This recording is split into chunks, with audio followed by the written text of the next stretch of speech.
محترم ناظرین، السلام علیکم۔ بہت پرانے زمانے کا ذکر ہے کہ کسی شہر میں ایمانت نامی ایک شخص رہتا تھا۔ وہ غلہ فروشی کا کام کرتا تھا اور شہر کے بیچوں بیچ ایک بہت بڑے بازار میں اس کی غلے کی دکان تھی۔ اس دکان میں گندم، چاول، گڑ، شکر، مکئی اور دالیں فروخت ہوتی تھیں۔ اس کی ایمانداری، خوش اخلاقی اور غلے کے مناسب داموں کی وجہ سے لوگ دور دور سے اس کی دکان میں سودا لینے آتے تھے۔ اس کی دکان میں دو نوعمر لڑکے بھی کام کرتے تھے۔ ایک کا نام احسان تھا اور دوسرے کا نام مقصود۔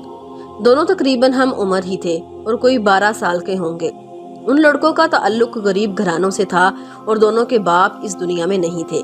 وہ ایمانت کے محلے میں ہی رہتے تھے اور اسے ان کے گھر کے حالات کا علم تھا، اس لیے اس نے انہیں اپنی دکان پر کام کرنے کے لیے رکھ لیا۔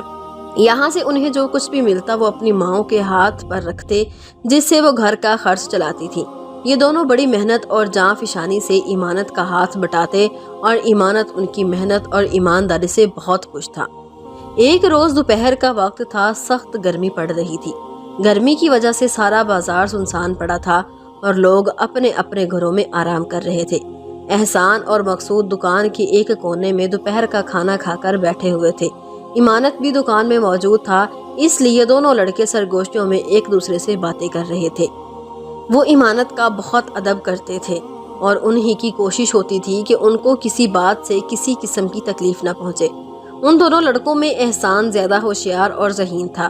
اسے ہر معاملے میں سوچ و بچار کی عادت تھی، اس وجہ سے ایمانت اسے بہت پسند کرتا تھا۔ وہ دکان کے معاملات میں بھی بہت دلچسپی لیتا تھا اور اس کو بہتر طریقے سے چلانے کے لیے ایمانت کو مشورے بھی دیتا رہتا تھا۔ وہ مشورے ایسے ہوا کرتے تھے کہ ایمانت بخوشی ان پر عمل کرتا تھا۔ اسی کے مشورے پر ایمانت نے ایک لکڑی کی بڑی سی 2 پہیوں والی ہتھ گاڑی بھی بنوا لی تھی۔ جو لوگ زیادہ سامان خریدا کرتے تھے، ایمانت ان کا وہ سامان اس گاڑی میں لدوا دیتا تھا اور احسان اور مقصود مل کر وہ سامان اس جگہ پہنچا دیتے تھے جہاں وہ گاہک اسے لے جانا چاہتا تھا۔ گاہکوں کو اس سہولت سے بہت آسانی ہو گئی تھی۔ اس سے ان کی یہ پریشانی دور ہو گئی تھی کہ سامان کو خود اٹھا کر کیسے لے جائیں۔ ایمانت اس کام کی اپنے گاہکوں سے ایک دمڑی بھی نہیں لیتا تھا۔ چونکہ یہ کام احسان اور مقصود مل کر کرتے تھے، اس لیے اس نے ان کی اجرت میں 5 درہم ماہانہ کا اضافہ بھی کر دیا تھا۔ سمجھو ان کی محنت کا انعام تھا۔ اس وقت کام تو کوئی تھا نہیں، گرمی کی وجہ سے گاہک دور دور تک نظر نہیں آ رہے تھے اور بازار میں سناٹا چھایا ہوا تھا۔ اس لیے ایمانت نے سوچا کہ گھر کا ایک چکر لگا لے، شام سے پہلے پھر آ جائے گا۔ اس نے گلے میں بڑی اشرفیاں اور درہم ایک تھیلی میں بھرے اور انہیں اپنے چوگے کی جیب میں رکھا اور اٹھنے ہی والا تھا کہ دکان کے دروازے پر ایک لمبا چوڑا آدمی نمودار ہوا۔ اس کے چہرے پر گھنی دھاڑی مونچھیں تھی اور اس نے سر پر ایک کپڑا لپیٹ رکھا تھا۔ اسے دکان میں آتا دیکھ کر ایمانت دوبارہ اپنی جگہ پر بیٹھ گیا اور اسے دیکھنے لگا۔ اس آدمی کے کپڑے اتنے قیمتی تھے کہ ایمانت کے ذہن میں خیال آیا کہ وہ کوئی بہت ہی امیر کبیر آدمی ہے۔ وہ آدمی اندر آ گیا تو ایمانت نے کہا، فرمائیے، میں آپ کی کیا خدمت کر سکتا ہوں؟ اس آدمی کو دیکھ کر احسان اور مقصود بھی اپنی جگہ سے کھڑے ہو کر اس کے نزدیک آ کر کھڑے ہو گئے۔ وہ سمجھ گئے تھے کہ یہ امیر آدمی غلہ خریدنے آیا ہے اور انہیں سامان تول تول کر دینا پڑے گا۔ اس آدمی نے کہا کہ میرا نام گوہر سوداگر ہے، میں سلطان پور میں رہتا ہوں اور وہیں میری غلے کی دکان بھی ہے۔ اس دفعہ سلطان پور میں بارشیں بہت کم ہوئی تھی، جس کی وجہ سے وہاں زیادہ غلہ پیدا نہیں ہو سکا۔ یہی وجہ ہے کہ مجھے اتنی دور آپ کے پاس آنا پڑا۔ مجھے کسی نے بتایا تھا کہ آپ ایک ایماندار آدمی ہیں اور آپ کی چیزیں بہت اچھی ہوتی ہیں اور ان کے دام بھی مناسب ہوتے ہیں۔ مجھے بڑی تعداد میں غلہ درکار ہے، کیا اتنا زیادہ غلہ مجھے مل جائے گا؟ اپنی تعریف سن کر ایمانت بہت خوش ہوا۔ اس نے گوہر سوداگر کو تخت پر بیٹھنے کا کہا اور بولا، خدا کا شکر ہے کہ میرے پاس ہر طرح کا بہت سا غلہ موجود ہے، آپ حکم کریں، آپ کو کیا کیا چاہیے؟ گوہر سوداگر نے کہا، میں اپنے ساتھ 6 اونٹ لے کر آیا ہوں، بس آپ سمجھ جائیں کہ مجھے کتنا سامان چاہیے ہوگا۔ اس کی بات سن کر ایمانت حیران رہ گیا۔ اس نے آگے جھک کر دکان سے باہر جھانکا۔ باہر 6 اونٹ کھڑے تھے۔ ان کی رسیاں سیاہ فام غلاموں نے تھام رکھی تھیں۔ اس نے کہا کہ آپ مجھے بتا دیں آپ کو کون کون سی اشیاء چاہیے، میں انہیں نکلوا کر دے دوں گا۔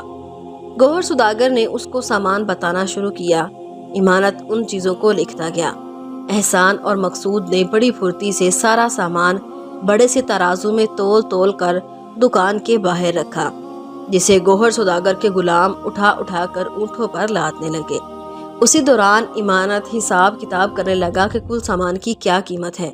اس نے تمام اشیاء کی تفصیل لکھ کر ان کے آگے ان کی قیمت بھی لکھ دی تھی۔ سارا سامان 5000 اشرفیوں کا تھا۔ گوہر سوداگر نے ہزار اشرفیوں کی 5 تھیلیاں نکال کر ایمانت کے حوالے کی۔ ایمانت نے ایک تھیلی کو الٹ کر ان کی اشرفیاں تخت پر ڈھیر کی اور مقصود کو پاس بٹھا کر انہیں گننے کا کہا۔ خود اس نے دوسری تھیلی کھول لی تھی اور ان میں موجود اشرفیوں کو گننے لگا۔ اچانک بے خیالی میں مقصود کا ہاتھ اشرفی کے ڈھیر سے ٹکرا گیا اور چند اشرفیاں زمین پر گر پڑیں۔ یہ اچانک ہی اور غیر ارادی طور پر ہوا تھا۔ اپنی اس حرکت پر مقصود شرمندہ نظر آنے لگا۔ احسان نزدیک ہی کھڑا تھا۔ اس نے جلدی جلدی اشرفیاں زمین سے اٹھانا شروع کر دی اور انہیں تخت پر رکھنے لگا۔ اچانک ایک بات دیکھ کر ایمانت سکتے میں آ گیا۔ اسے اپنی آنکھوں پر یقین نہیں آ رہا تھا۔ جب احسان ان اشرفیوں کو زمین سے اٹھا رہا تھا تو اس نے آنکھ بچا کر ایک اشرفی اپنی جیب میں ڈال لی تھی۔ وہ اس بات سے بے خبر تھا کہ ایمانت اسے دیکھ رہا ہے۔ ایمانت اس پر بہت اعتماد کرتا تھا اور اسے بہت اچھا لڑکا سمجھتا تھا۔ اس کی اس حرکت سے اسے دلی صدمہ پہنچا، مگر اس وقت تو اس نے احسان سے اس بارے میں ایک لفظ بھی نہیں کہا اور ایسا بن گیا جیسے اسے کچھ پتہ ہی نہیں ہے۔ اس نے سوچ لیا تھا کہ جب گوہر سوداگر چلا جائے گا تو وہ احسان سے اس بارے میں پوچھ گچھ کرے گا۔ چوری کرنا بری بات ہوتی ہے۔ اس نے فیصلہ کر لیا اس حرکت کے نتیجے میں وہ اب اسے اپنی دکان میں بھی نہیں رکھے گا بلکہ نوکری سے ہی نکال دے گا۔ تھوڑی دیر بعد جب انہوں نے 5 تھیلیوں کی اشرفیاں گن لی، ایمانت نے دیکھا کہ احسان دکان میں موجود نہیں تھا۔ اس کے ذہن میں آیا کہ شاید وہ اشرفی کو کہیں چھپانے گیا ہے۔ ایک مرتبہ پھر ایمانت کو اس کی حرکت پر افسوس ہوا۔ وہ تو اسے ایک بہت ہی اچھا اور ہاتھ کا صاف لڑکا سمجھتا تھا۔ آج اس نے ایک اشرفی کی چوری کر کے اس کے اعتماد کو ٹھیس پہنچا دی تھی۔ ایمانت کی دکان سامان سے تقریباً خالی ہو چکی تھی اور اس میں موجود سامان اونٹوں پر لاد دیا گیا تھا۔ چاروں غلام اس مشقت کے کام سے پسینہ پسینہ ہو رہے تھے۔ ایمانت نے مقصود کو بازار کی طرف دوڑایا کہ وہ جلدی سے ان کے لیے شربت لے آئے۔ چاروں غلام کام ختم کر کے ایک کونے میں بیٹھ گئے تھے۔ مقصود جلد ہی ٹھنڈا اور خوش ذائقہ شربت لے آیا اور مٹی کے آب خوروں میں ڈال کر سب کو پیش کیا۔ ابھی وہ لوگ شربت پی ہی رہے تھے کہ ایمانت کی نظر دور سے آتے ہوئے احسان پر پڑی۔ اسے دیکھ کر ایمانت کو ایک مرتبہ پھر وہ واقعہ یاد آ گیا جب احسان سب کی نظر بچا کر ایک اشرفی اپنی جیب میں ڈال رہا تھا۔ اس کی اس حرکت پر ایمانت کو دوبارہ افسوس ہونے لگا۔ وہ ان دونوں لڑکوں کو اپنی اولاد کی طرح چاہتا تھا۔ احسان کی چوری کی وجہ سے اسے بہت صدمہ ہوا تھا۔ اچانک ایمانت نے دیکھا کہ احسان اکیلا نہیں ہے، اس کے ساتھ 6 سپاہیوں کا دستہ بھی تھا۔ تھوڑی دیر بعد وہ سب دکان پر پہنچ گئے۔ دکان میں داخل ہوتے ہی احسان نے سپاہیوں سے کہا، یہی وہ شخص ہے جس کے متعلق میں نے داروغہ صاحب کو بتایا تھا۔ 2 سپاہیوں نے جھٹ سے گوہر سوداگر کو اپنی گرفت میں لے لیا۔ اس صورتحال سے ایمانت بہت پریشان ہو گیا تھا۔ اس نے نہایت غصے سے کہا، احسان یہ کیا بدتمیزی ہے؟ یہ ایک معزز سوداگر ہے، ان کے ساتھ یہ سلوک میں برداشت نہیں کر سکتا۔ احسان نے بڑے ادب سے کہا، مالک ابھی آپ کو سب کچھ پتہ چل جائے گا۔ سپاہیوں کو دیکھ کر چاروں غلام بھی گھبرا کر کھڑے ہو گئے تھے۔ مقصود بھی ایک کونے میں سہما ہوا کھڑا تھا۔ اتنے سارے سپاہیوں اور ان کی میانوں میں لٹکتی تلواریں دیکھ کر وہ خوفزدہ ہو گیا تھا اور ادھر گوہر سوداگر غصے سے لال ہو رہا تھا۔ اس نے نہایت غصے سے احسان کو دیکھا اور بولا، لڑکے تو مجھے نہیں جانتا، میں تجھے چھوڑوں گا نہیں، میں بے عزتی کا بدلہ ضرور لوں گا۔ اس کی بات سن کر احسان ذرا بھی نہیں گھبرایا۔ اس نے کہا، جناب آپ کے فریب کا پول کھل گیا ہے، آپ میرے مالک کو دھوکہ دے کر انہیں تباہ کرنا چاہتے تھے، اصلی مال لے کر انہیں نقلی اشرفیاں تھما رہے تھے۔ ایمانت نے یہ بات سنی تو اس نے جلدی سے گوہر سوداگر کی دی ہوئی ایک اشرفی تھیلی سے نکال کر زمین پر گھسی اور یہ دیکھ کر حیران رہ گیا کہ اس کا سونے جیسا رنگ اتر گیا تھا اور اندر سے پیتل کی دھات نظر آنے لگی تھی۔ اس نے مزید کئی اشرفیاں زمین پر گھس کر دیکھی، وہ سب کی سب نکلی تھیں۔ یہ دیکھ کر گوہر سوداگر گھبرا گیا۔ اس نے خود کو سپاہیوں کی گرفت سے چھڑا کر بھاگنے کی کوشش کی مگر کامیاب نہ ہو سکا۔ سپاہیوں نے غلاموں سے کہہ کر ایمانت کا سارا سامان اونٹوں پر سے اتار کر واپس دکان میں رکھوایا اور ان کو بھی گرفتار کر کے اپنے ساتھ لے گئے۔ سپاہی اپنے ساتھ نقلی اشرفیوں کی تھیلیاں بھی لے کر گئے تھے تاکہ انہیں مجرم کے ساتھ قاضی کے سامنے پیش کیا جائے۔ یہ ہنگامہ دیکھ کر آس پاس کے لوگ بھی وہاں جمع ہو گئے تھے اور مختلف سوالات کر رہے تھے۔ ایمانت نے انہیں اس واقعے کے متعلق بتایا۔ وہ بہت خوش تھا کہ وہ ایک بڑا دھوکہ کھانے سے بچ گیا۔ جب لوگوں کا جمگٹا کم ہوا تو اس نے بڑی محبت سے احسان کو اپنے قریب بٹھایا اور بولا، احسان، جب تم ایک اشرفی چھپا کر اپنے جیب میں رکھ رہے تھے تو میں نے تمہیں دیکھ لیا تھا اور مجھے تمہاری اس چوری پر بہت افسوس ہوا تھا۔ یہ تو مجھے اب پتا چلا کہ تم چور نہیں تھے اور جو کچھ بھی کر رہے تھے میرے فائدے کے لیے ہی کر رہے تھے۔ احسان نے مسکرا کر کہا، خدا کا شکر ہے کہ میری بے گناہی ثابت ہو گئی۔ جب مقصود کا ہاتھ لگ کر اشرفیاں زمین پر گری تھیں تو ٹھن کی طرح کی آواز آئی تھی۔ مجھے اچھی طرح پتا ہے کہ تانبے اور پیتل کے سکوں کے گرنے سے ایسی ہی آوازیں آتی ہیں۔ اشرفی زمین پر گرے تو ان کی آواز دوسری طرح ہوتی ہے، یوں لگتا ہے جیسے فرش پر کوئی پتھر ٹھک کر کے گرا ہو۔ اس کے گرنے سے آواز میں کھنک نہیں ہوتی جیسے پیتل کے سکوں میں ہوتی ہے۔ میں نے اشرفیوں کے نیچے گرنے کی آواز سنی تو مجھے اسی وقت شبہ ہو گیا تھا۔ میں سب کی آنکھ بچا کر ایک اشرفی لے کر باہر نکلا اور کونے میں بیٹھ کر اس کو زمین پر گھس کر دیکھا تو اندر سے پیتل کی دھات دکھائی دی، جبکہ اشرفیاں تو خالص سونے کی ہوتی ہیں، انہیں کتنا ہی گھسے اس کی پلاہٹ ختم نہیں ہوتی۔ میں سمجھ گیا کہ یہ آدمی دھوکے باز ہے اور آپ کو جل دینے کی فکر میں ہے۔ یہ دیکھ کر میں بھاگا داروغہ جی کے پاس پہنچا اور انہیں ساری بات بتائی۔ اس نے سن کر مجھے شاباش دی اور پھر انہوں نے اپنے سپاہی میرے ساتھ کر دیے تاکہ وہ اس 9 سرباز کو پکڑ سکے۔ احسان، میں تمہارا مشکور ہوں کہ تمہاری عقل مندی کی وجہ سے میں ایک بہت بڑے نقصان سے بچ گیا ہوں۔ اگر وہ چالاک سوداگر اپنے مقصد میں کامیاب ہو جاتا تو میرے تباہ ہونے میں کوئی کسر نہیں رہ گئی تھی، ایمانت نے کہا۔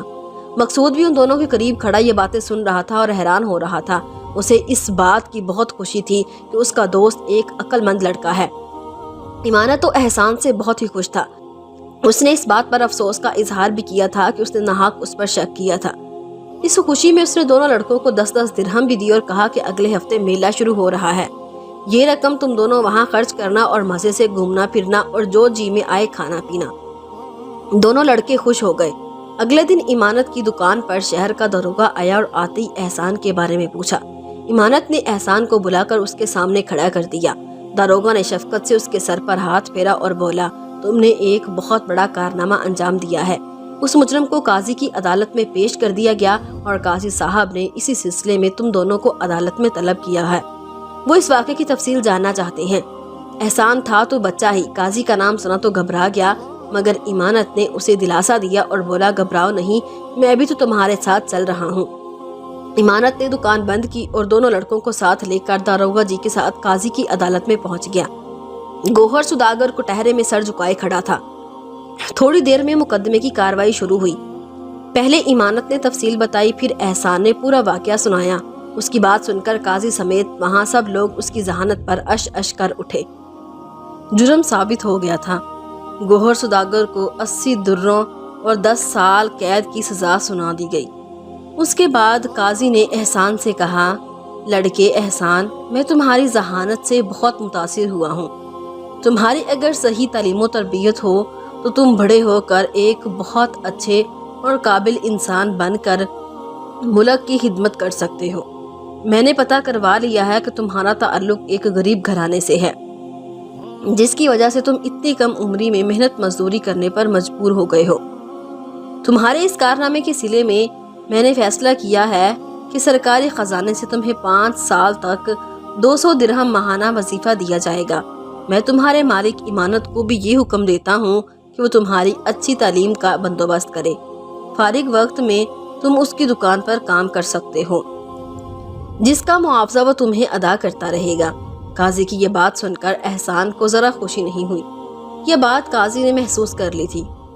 اس نے حیرت سے پوچھا، تم خوش نہیں ہو لڑکے؟ میں خوش تو ہوں مگر زیادہ نہیں، احسان نے بڑی صاف گوئی سے کہا۔ اس کی وجہ کیا ہے؟ قاضی نے حیرانگی سے سوال کیا۔ انعام کا حقدار میرا دوست مقصود بھی ہے، اگر اس کا ہاتھ لگنے کی وجہ سے اشرفیاں نیچے نہ گرتی تو مجھے ان کی آواز بھی سنائی نہیں دیتی، مجھے پتہ بھی نہیں چلتا کہ اشرفیاں نکلی ہیں۔ دیکھا جائے تو اصل کارنامہ مقصود ہی کا تھا، جس کی وجہ سے اس سوداگر کی چالاکی کا پردہ چاک ہو گیا۔ احسان کی بات سن کر عدالت میں موجود سب لوگ اس کی دوستی کے اس احسار پر بہت خوش ہوئے۔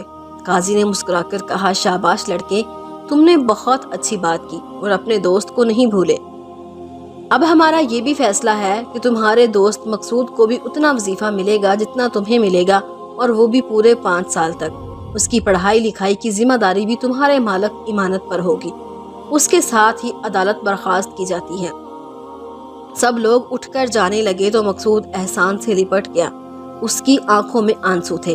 امانت نے بھی احسان کو گلے سے لگا لیا۔ اس کے بعد ان دونوں لڑکوں کے دن پھر گئے۔ وہ صبح سے لے کر دوپہر تک پڑھنے کے لیے ایک مکتب میں جانے لگے۔ وہاں سے واپسی پر وہ امانت کی دکان پر کام کرتے۔ دونوں کی مائیں بہت خوش تھیں، کیونکہ قاضی کے دیے ہوئے وظیفے کی وجہ سے ان کی غربت دور ہو گئی تھی۔ پھر امانت کی دکان پر کام کرنے کے بھی پیسے انہیں ملا کرتے تھے۔ ان کی ماؤں کی دوسری خوشی یہ تھی کہ ان کے بچوں کی تعلیم کا بھی بندوبست ہو گیا تھا۔ امانت بہت خوش تھا۔ اس نے فیصلہ کر لیا تھا کہ احسان اور مقصود جب بڑے ہو جائیں گے تو وہ ان کو بھی غلے کا کاروبار کروا دے گا، اور اس نے ایسا ہی کیا۔ دونوں لڑکوں کے پاس بہت ساری رقم جمع ہو گئی تھی۔ چند سالوں بعد اسی رقم سے امانت نے انہیں اپنے پڑوس میں ہی 2 دکانیں کھلوا دیں۔ ایک دکان احسان کی تھی اور دوسری مقصود کی۔ امانت کو دیکھ دیکھ کر انہوں نے کاروبار کے طریقے سیکھ لیے تھے۔ وہ امانت کی طرح ہی ایماندار اور خوش اخلاق تھے۔ ان کی تعلیم بھی مکمل ہو گئی تھی، اور یہ تعلیم ان کے کاروبار کو چلانے میں بھی بہت کام آئی، جس کی وجہ سے تھوڑے ہی عرصے میں دونوں دن دگنی اور رات چگنی ترقی کرنے لگے۔